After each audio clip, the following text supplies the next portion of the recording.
Hello, Mr. Guevara. Good afternoon. My name is Ana Quesada, and today I'll be presenting my final exam to your class. In this video, I'll be analyzing how the Southerns reacted to the reconstruction of the Civil War by using historical evidence and a primary source from the period. Do the article. I'll also be explaining political, economical, and social forces that shaped the Southern responses. I'll be starting with the historical context. The article that I'm analyzing and explaining, it's from the Daily Phoenix, published in Columbia, South Carolina on April 16th, 1868. As you can see the date, this was during the Reconstruction, when the federal government was enforcing new rights to free the African Americans after the Civil War. Major events at this time included the ratification of the 14th Amendment, the presence of the federal troops in the South, and the rise of new black people voters and legislators in many southern states. Moving on to what the article is about, it's about how it focuses on the fear of what it calls the Negro Rule, a really racist phrase the Southern newspaper used to describe the black political participation. It criticized the Reconstruction government and warned the white Southerns that the black citizens were gaining the rights and they would damage their society. It also reflects how it growed the anger and the resistance towards the federal Reconstruction policies. Continuing with the purpose of the article, it was primarily to persuade the white Southerns to oppose the Reconstruction. This author uses emotional and like an alarming language meant to be creating the panic and resentment. As an example, this article claims that the black political participation is a war on races in the South. This specific phrase frames how the Reconstruction was a threat or people felt it as an attack.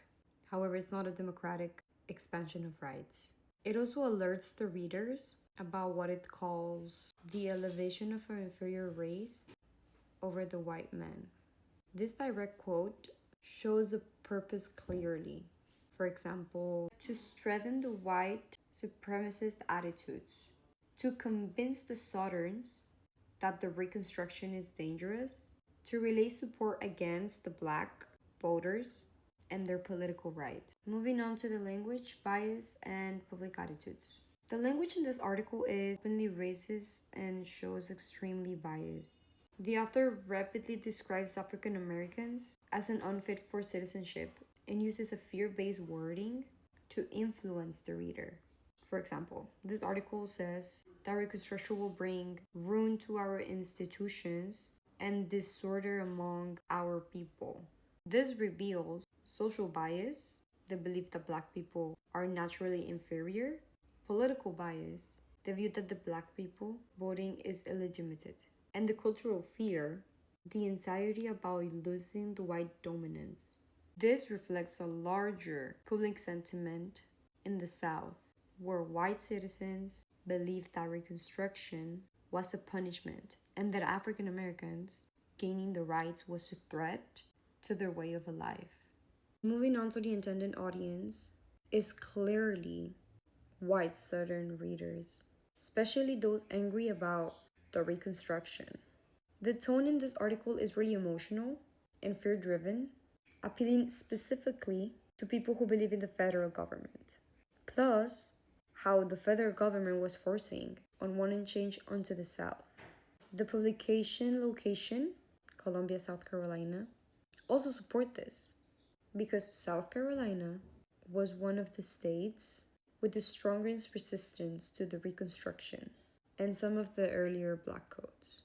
The article warnings and racist stereotypes were designed to motivate white citizens to oppose the Republican policies, reject black political power, and support Democrat Redeemer movements that wanted to restore white control.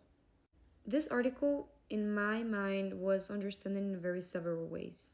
First, it demonstrates how the defeat in the Civil War shaped the anger of the Southern citizens. After losing the key battles like Sherman's Manch and the fall of Richmond, the South was humiliated and economically devastated. The article tone reflects this bitterness. Secondly, it demonstrates the national significance of the Civil War because the war didn't just end slavery, it transformed the political power. The black citizenship and voting rights created a new society, and the Southern newspapers reacted with fear because it challenged their formal racial hierarchy. Third, the article directly connects to Southern reactions to the Reconstruction, including violence and political resistance. The rhetoric used phrases like war on races is the same mindset that fueled the groups like the Ku Klux Klan and the political redeemers who used terror and intimidation to destroy the Reconstruction governments.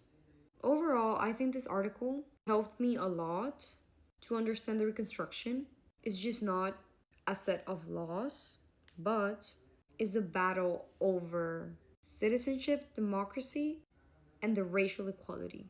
Thank you. This was it for my video.